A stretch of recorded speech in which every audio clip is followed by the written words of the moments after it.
प्यारे बच्चों, आज हम नाइन्थ क्लास की मैथ की एनसीईआरटी करेंगे और ये वीडियो नाइन्थ क्लास वाले स्टूडेंट के लिए है। मैथमेटिक्स सब्जेक्ट की ये वीडियो है। इसमें पूरा एनसीईआरटी कवर करा जाएगा।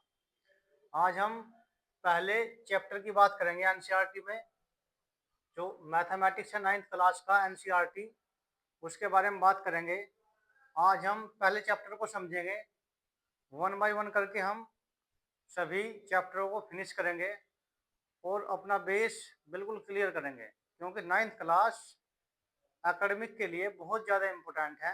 नाइन्थ, टेंथ, इलेवेंथ और ट्वेल्थ ये बहुत ही ज़्यादा साइंस ग्रुप के बच्चे के लिए इम्पोर्टेंट है। ठीक है, तो आज हम शुरू करते हैं नाइन्थ क्लास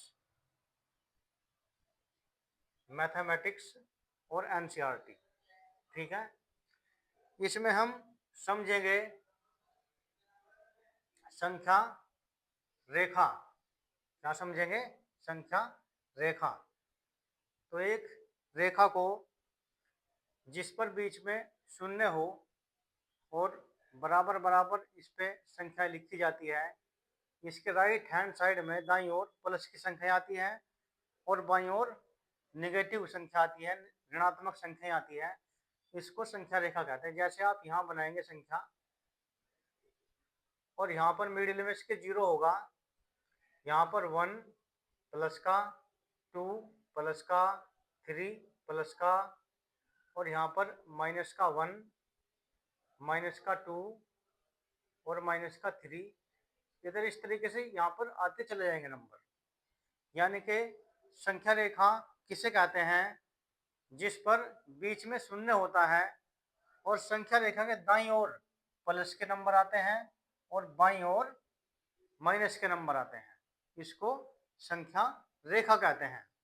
ठीक है, यहाँ पर एक संख्या रेखा दिखाई हुई है जिस पर बीच में क्या है? शून्य, और यहाँ पर एक नंबर, यहाँ पर दो नंबर, ये तीन इधर को, और यहाँ पर माइनस एक, माइनस दो और माइनस तीन।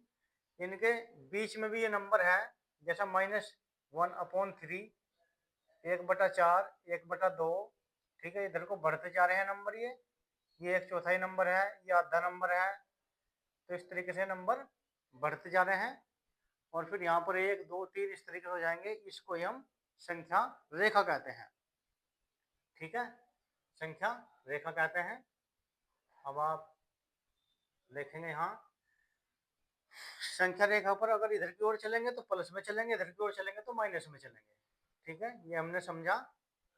और अब देखिए, जो संख्या आपको गिनती में प्रयोग आती है उनको नेचुरल नंबर कहते हैं, प्राकृतिक संख्याएं कहते हैं।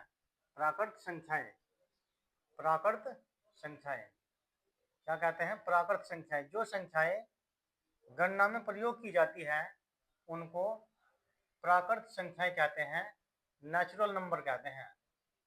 प्राकृत प्राकृत संख्याएं,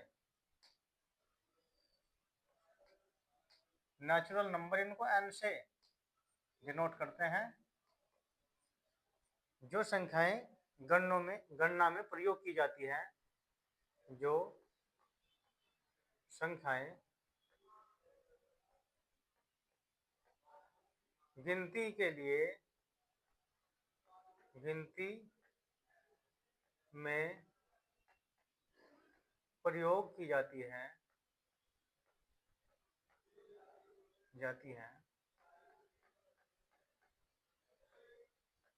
प्राकृत संख्याएं कहलाती है। प्राकृत संख्याएं कहलाती है।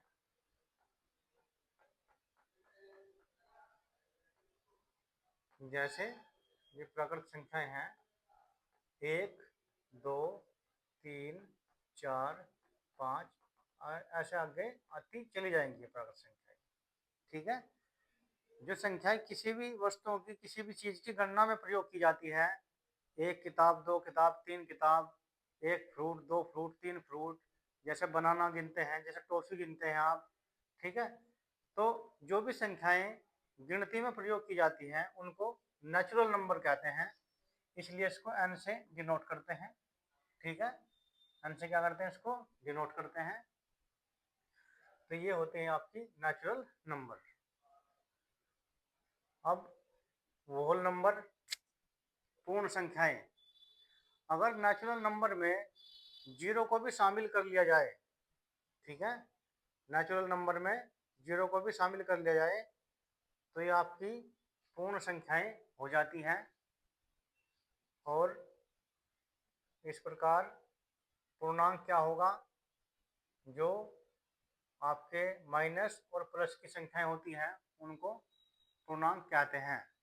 ठीक है, तो आज हम इस चैप्टर के अंतर्गत हमने संख्या रेखा सीख लिया, और इसके बाद इसमें एक एक्सरसाइज आएगी आपकी 1.1, ये वाली एक्सरसाइज। तो इसको आज हम हल करेंगे, इसके सवाल आज हम हल करेंगे 1.1 के। तो आइए इसको हल करते हैं। पहली एक्सरसाइज क्या दी हुई है, एनसीईआरटी 9th क्लास की है, प्रश्नावली 1.1। क्या शून्य एक परमेय संख्या है? तो हमें पता होना चाहिए परमेय संख्या किसे कहते हैं। परमेय संख्या किसे कहते हैं, यहाँ पर हम लिखेंगे परिमेय संख्या। परिमेय संख्या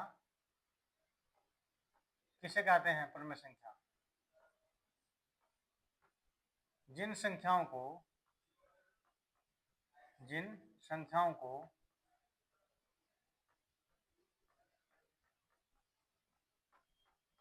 P/Q के रूप में लिखा जाए, जहां Q शून्य न हो, जहां Q जीरो के बराबर ना हो, उन संख्याओं को आप परमेय संख्या कहते हैं। जैसे 1, 2, 3, 1/2, √36। तो ये सभी परमेय संख्याएं होती हैं। तो यहाँ पर क्या लिखा हुआ है, क्या शून्य एक परमेय संख्या है? क्या इसे P और Q के रूप में लिख सकते हैं? तो शून्य इस प्रकार की होती है, और जिस संख्या के अपोन में कुछ नहीं होता उसके अपोन में एक मान लेते हैं, तो ये P/Q के रूप में लिखी जा सकती है। जहां पर P बराबर तो क्या हो जाएगा, 0 हो जाएगा, Q बराबर क्या हो जाएगा, 1 हो जाएगा। तो यहाँ पर आप देख सकते हैं Q 1 है, 0 नहीं है। 0 तो नहीं है Q। तो यहाँ पे क्या कहा है, वे संख्या जो P/Q की फॉर्म में लिखी जाए, जहां पर Q शून्य ना हो, उनको परमेय संख्या कहते हैं। अर्थात यहाँ पर आप समझ सकते हैं 0 1 क्या हो जाएगी, 0 1 परमेय संख्या हो जाएगी, क्योंकि 0 को P/Q की फॉर्म में लिख सकते हैं। 0 को P/Q की फॉर्म में लिख सकते हैं, और यहाँ पर क्या हो जाएगा, ये Q शून्य नहीं है।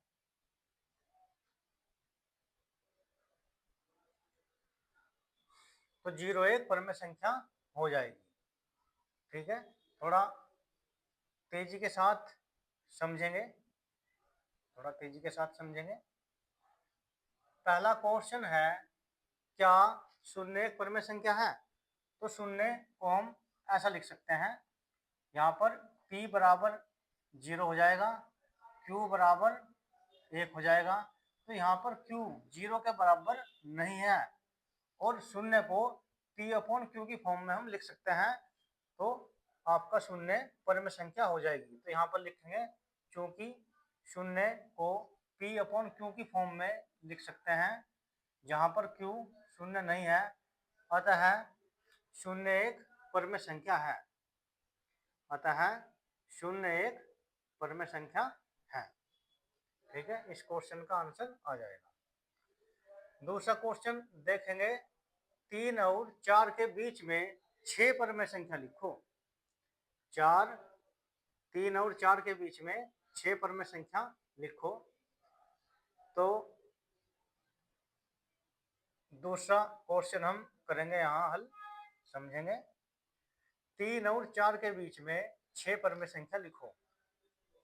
तो 6 परमेय संख्या लिखेंगे, किस प्रकार से हम 6 परमेय संख्या लिखेंगे देख सकते हैं। इस प्रकार से लिखेंगे 6 परमेय संख्या। तो यहाँ पर क्या लिखा हुआ है, ये लिखा हुआ है 2 और 3 और 4 के बीच में। क्वेश्चन नंबर 2, क्वेश्चन नंबर 2,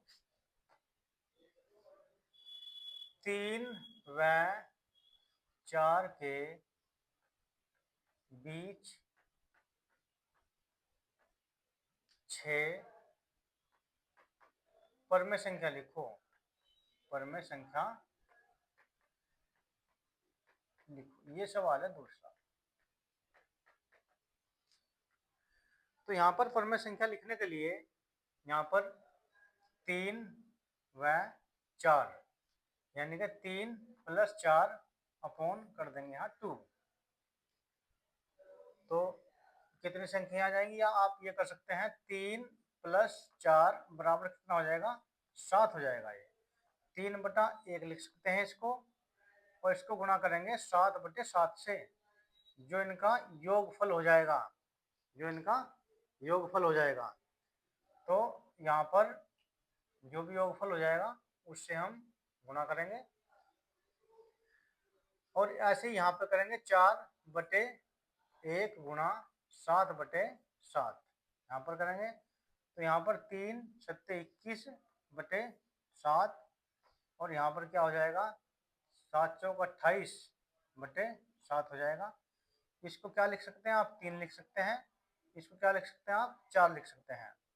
अब यहाँ पर 22/7 हो जाएगा, 23/7 हो जाएगा, 24/7 हो जाएगा, 25/7 हो जाएगा, और 26/7 हो जाएगा, और 27/7 हो जाएगा, और यहाँ पर हो जाएगा 28/7, यानी कि इसको क्या लिखेंगे, 4 लिखेंगे। तो इस प्रकार से 3 और 4 के बीच में, 3 और 4 के बीच में हम संख्याएं लिख सकते हैं।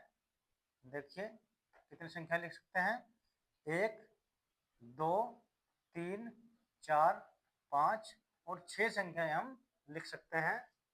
एक बार इस सवाल को फिर से समझते हैं।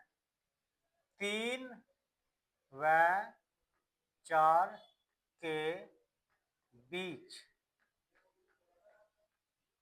6 परमेय संख्याएं, परमेय संख्याएं।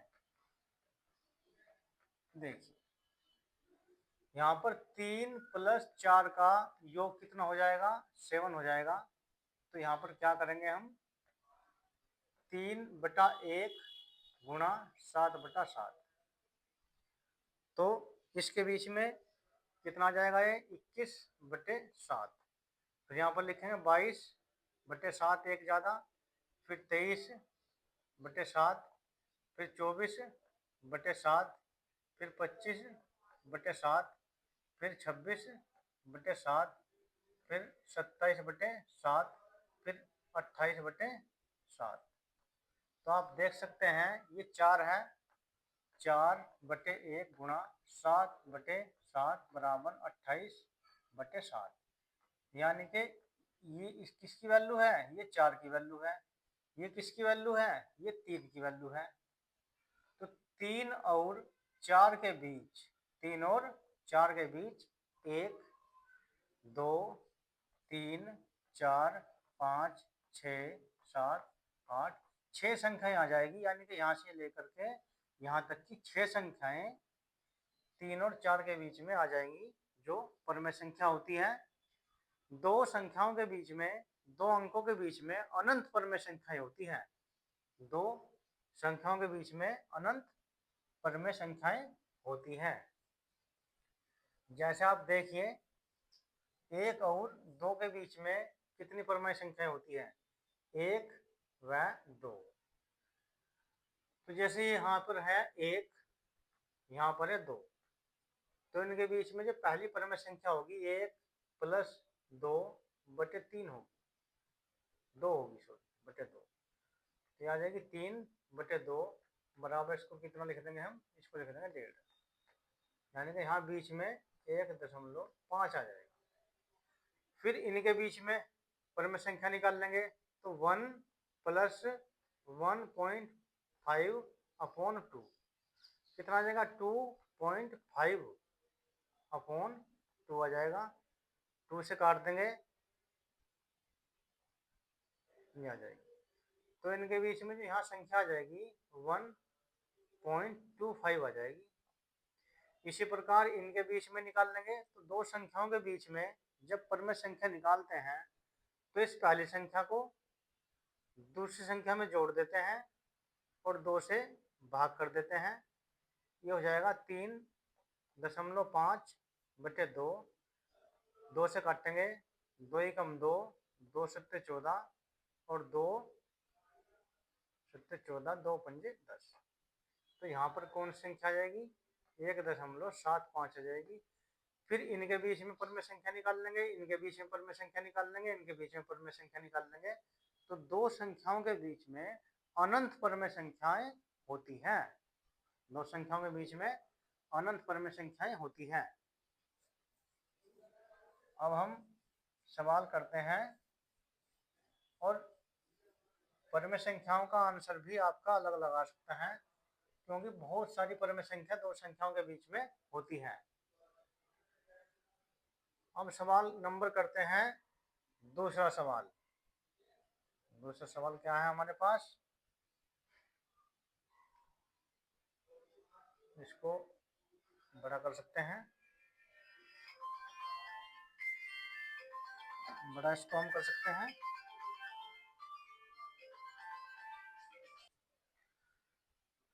तीसरा क्वेश्चन करते हैं, 3/5 और 4/5 के बीच 5 परम संख्या लिखो।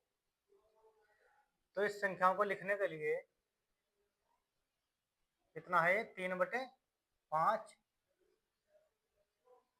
3/5 और 4/5, 3/5 और 4/5 के बीच कितनी संख्या लिखनी, इसमें लिखनी है 5 परम संख्या लिखो। तो यहाँ पर इसको हम डिवाइड करेंगे 10/10 से, इसको भी डिवाइड करेंगे 10/10 से डिवाइड करेंगे।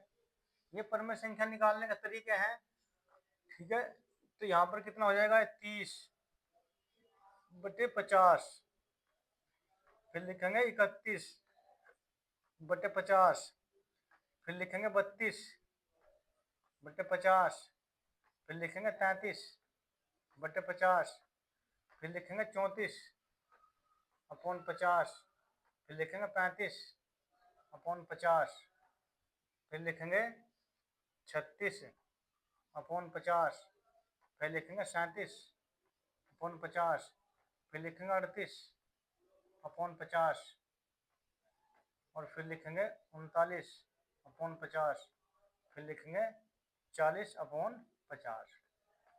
तो ये 40/50 यहाँ है, 30/50 यहाँ है, इनके बीच में हमको 5 परम संख्या बतानी है। कितनी संख्या बतानी है, 5 परम संख्या हमको इनके बीच में बतानी है। तो 5 परम संख्या आप शुरू की ले सकते हैं, 1 परम संख्या, 2 परम संख्या, 3 परम संख्या, 4 परम संख्या और 5 परम संख्या। अतः क्या लिखेंगे, 3/5 व 4/5 के बीच 5 परम संख्या, 5 परम संख्याएं हैं, 5 परम संख्याएं हैं। कितनी हो जाएगी, 31/50, फिर 32/50, फिर 33/50, फिर 34/50, फिर 35/50, ये हो जाएगी। ये किसी एक संख्या से अगर कटेगी, इसको काट भी सकते हैं 31/50, इसको 2 से काट सकते हैं, इसको नहीं कटेगा, इसको 2 से काट सकते हैं, इसको 5 से काट सकते हैं। तो इतने के बीच में इतनी परमिशन हो जाएगी, दूसरी हो जाएगी, तीसरी हो जाएगी, चौथी हो जाएगी और पांचवी परम संख्या ये हो जाएगी। ठीक है, पांचवी परम संख्या क्या हो जाएगी, ये हो जाएगी। तो इस प्रकार से दो संख्याओं के बीच में परम संख्या निकालने के अलग अलग तरीके हैं, अलग अलग मेथड है। किसी भी तरीके से आप परम संख्या निकाल सकते हैं। और अगला क्वेश्चन चलते हैं अगले क्वेश्चन की तरफ, और ये शायद लास्ट क्वेश्चन भी है इस प्रश्नावली का,